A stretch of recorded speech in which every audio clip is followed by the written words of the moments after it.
carta en donde me decías que tú ya no me querías.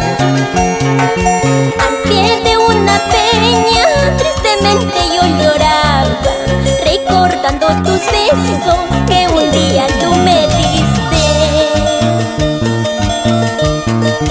Una mañana hermosa recibí tu linda carta en donde me decías que tú ya no me querías. Al pie de una peña tristemente yo lloraba, recordando tus besos que un día tú me diste. Lágrimas surcan mis mejillas al saber que nunca más volverás a mi lado, amor.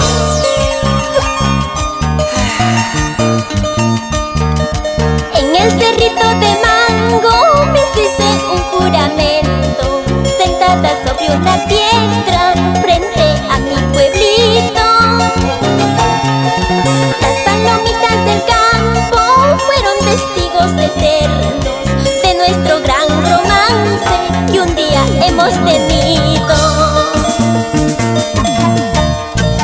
Desde lejitos tú me miras como si no me conocieras. Mi mente llama tu nombre, Carlitos, ven, dame un beso. Aunque tú me ves llorando, aunque me miras sufriendo, no eres capaz de decirme, chinita, ven a mis brazos.